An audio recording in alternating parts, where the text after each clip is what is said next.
Okay, what is going on, everybody? Good afternoon, ladies and gentlemen. My name is Deacon, and welcome to my incredible podcast. Now, before we commence this episode, do not forget to smash that like button, subscribe to my channel, share this with your boys and your families, follow me on Instagram, smash that bell notification button. And of course, as always, enjoy. Let's get started. Our top story for today shall be, why are all of you simping for Pokimane? Now, this question shall apply to every single soul in this godforsaken world who are literally going out of their way to donate their hard-earned money to some female that they have never met face to face. This question shall go out to all of the boys out there who are thirsty for this one specific creature that at least most of you have never met personally in your lives. Here's what I shall do. I shall open the gates of my kingdom. I will welcome you in, and I want all of you to please explain to me why you think Pokimane is one of the greatest content creators on the internet. Like, this is a question that I shall throw out to all of her supporters. Like, literally, I want all of you to come on in and please explain to me why all of y'all consider Pokimane to be one of the greatest content creators on every platform in existence. I want all of y'all Pokimane simps to come on in and give me everything you got. Now, I am certain that almost all of you remember about this specific creature that donated money to Pokimane. The big eye catcher was that one of the posts said that a guy went homeless so that he could donate to Pokimane. This guy that is on your screen right now was indeed one of her simps, and this guy went out of his way to donate some money to her. He had to go out and use the backside of a Starbucks in order to get free Wi-Fi because he ended up getting evicted from his home, and the reason why he got evicted was because he was 4 months behind in terms of rent. He simply said, oh fuck it, I'll just use the backside of a Starbucks to get free Wi-Fi and donate to my favorite waifu Pokimane the last of my rent money. Now, I'm just paraphrasing, but that's what happened to this beta male loser, and as you can see from this post, another guy commented on his post. He said, only 500? Pathetic. Get your bread up. To the other guy, if you want to simp even harder simply because you have a super hard-on for this female, how about you raise your bread all the way up? All the way up. Since you want to kiss her ass by donating money to her and pressing the like button on every post that she puts out there, you go to your beta corner and focus on that, okay? Just stick to that.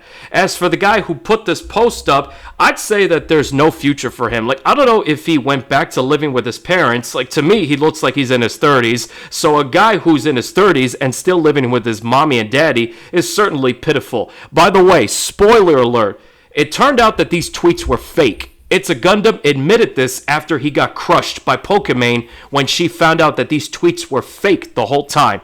Now that we got that out of the way, let's advance to this article titled, The Pokimane $80 million Donation That Shook the Internet. Was it real? In addition to this article, I shall present to you a YouTube clip titled, Simp Donates $80 million to Pokimane. Onto the article, it said, and I quote, popular Twitch streamer Pokimane has one of the largest fan followings on the internet. As is customary with the female streamer of her popularity, her fan base has been known to contain a fair share of simps, quote-unquote. One such simp became infamous for an $80 million donation to Pokimane. Pokimane's $80 million donation would have been enough to buy herself a private island. That begs the question, was the donation real? Well, that's a good question. Nobody knows if this was rigged or if this was a setup or some shit. But check out this clip for yourselves. Jency, thanks for subbing. Black Aversion, thank you. Say my name.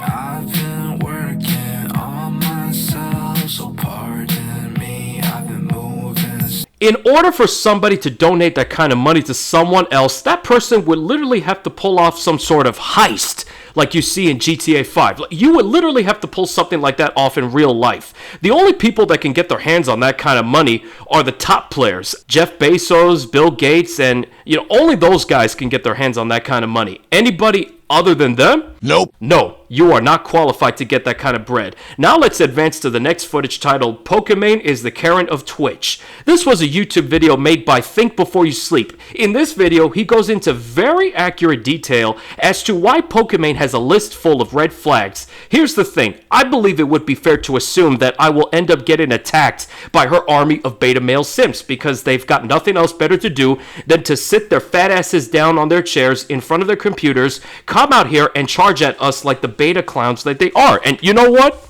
I do not feel sorry for any of you beta cucks that are kissing her ass on a daily basis on social media. Even she is laughing at all of you. Like, matter of fact, YouTuber Difo published a video where he presented tweets on screen where Pokimane wrecked her simps. Like, basically, these simps took the time to donate something of value, most of the time, money. And she chose to not follow most of these guys after the donation. Like, she did end up following a select few of them, which I'm sure then made these guys feel like $1 million, but that doesn't mean you will end up sleeping with her. And I'm quite certain she's getting ran through more times than a McDonald's drive-thru, okay? But I think it's worth asking yourselves this question.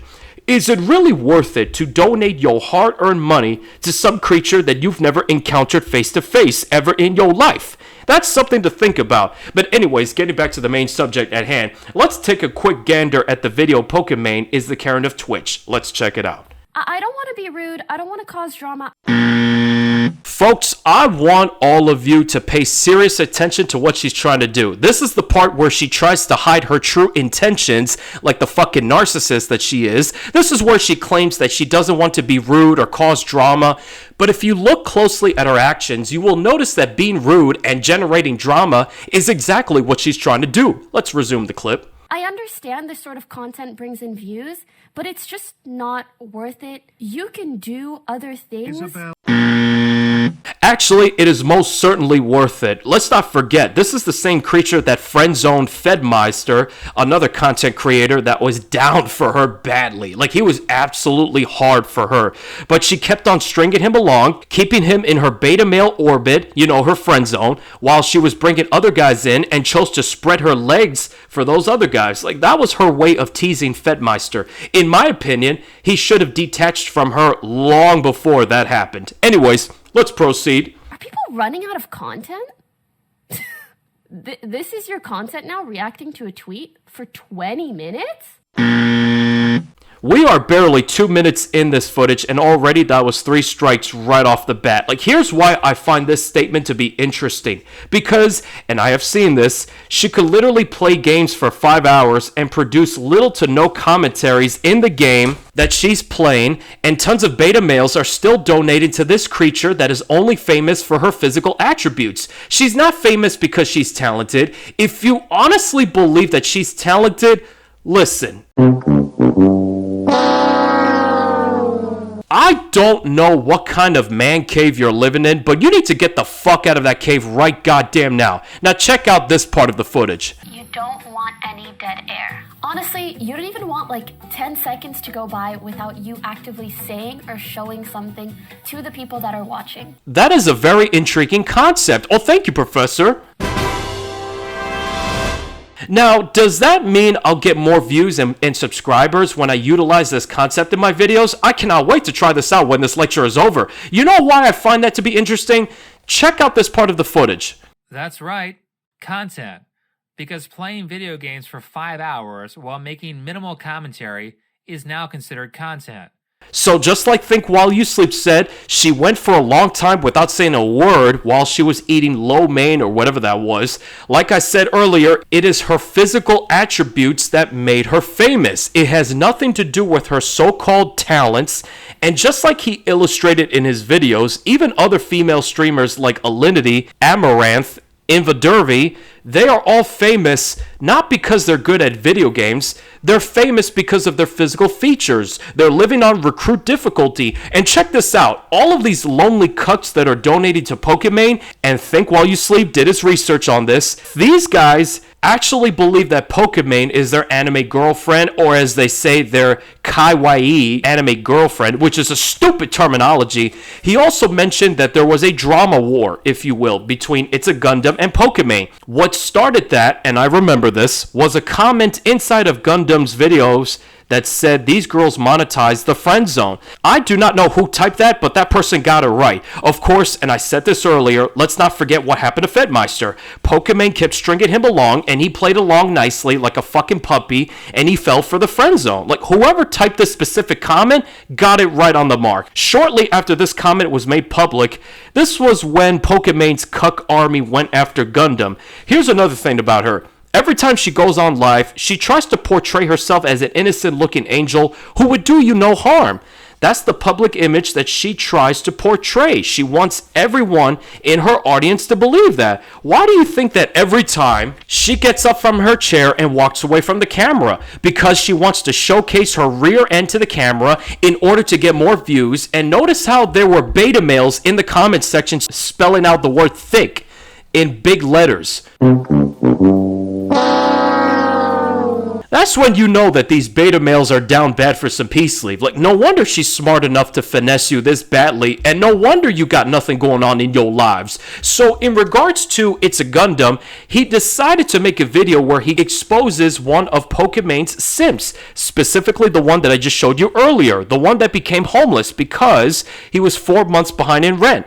As a response, Pokimane decided to go after Gundam just because she did not like the fact that he was giving her constructive criticism, regardless of the fact that it was a fake tweet.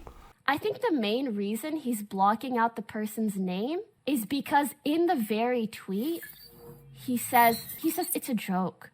He has literally said it's a joke. May 6th, May 13th. So she was able to connect the dots together, and in doing so, she found out the tweets were fake, and this was his response to that. Pokimane got mad at me and decided to cancel me in the absolute worst way. I mean, frankly, okay, fine. So I got some things wrong. Big whoop, it happens, man. I mean, it's Twitter, and retarded stuff happens on Twitter all the time. Okay, I don't want to come off as an asshole, however, I need to say this. To you, Gundam, I have to say this.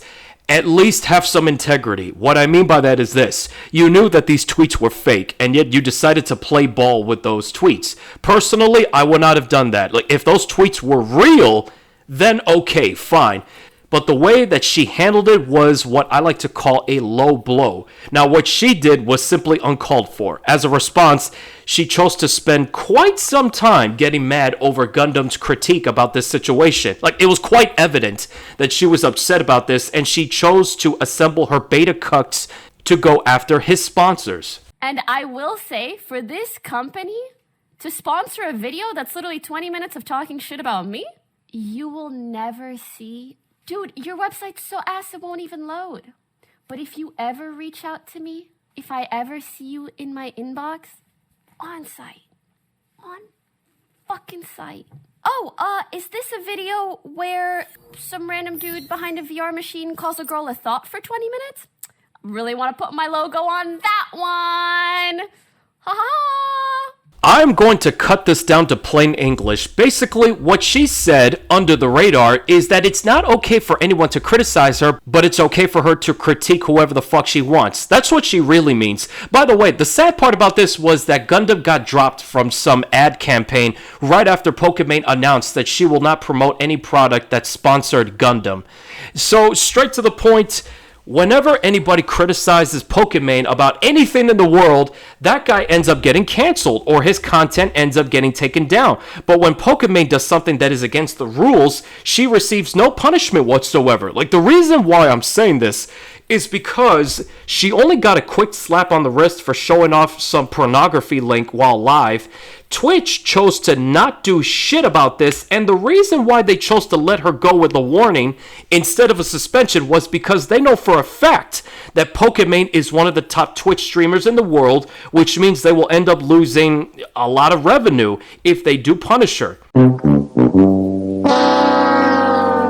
So judging by that observation, Twitch is being operated by some of the biggest cucks in the world. Like, they're afraid that they're going to lose money if they punish her simply because they caught her doing something wrong. This is why I shall continue on saying this. Females like her continue to live on recruit difficulty because all of these platforms chose to let this happen. You chose to bend over and bow down to what you believe is your favorite Twitch waifu that you feel you need to please. In conclusion, what can we learn from this? Well, there are plenty of things that we can take from this. Like I said earlier, to all of y'all spineless beta cucks that kiss Pokimane's ass on social media, I want all of you to come on in and please explain to me why you think her content is considered good content. Why do you believe that she's your favorite content creator ever? Why do you donate money to her? Like, why are you giving her your world? Why are you trying so fucking hard to please and impress her with your sympathy? Please put down your opinions on the comment section below this video. I would love to hear all of your answers. And don't worry, I shall commence a part 2 for this saga, which means this is far from over. So, with all of that said, this concludes this episode of my incredible podcast. So thank you very much for watching. Do not forget to Hulk smash that like button. Subscribe to my channel. Share this with your boys and your families. Follow me on Instagram. Smash that bell notification button. And every single one of you, have a wonderful and blessed day. Peace out.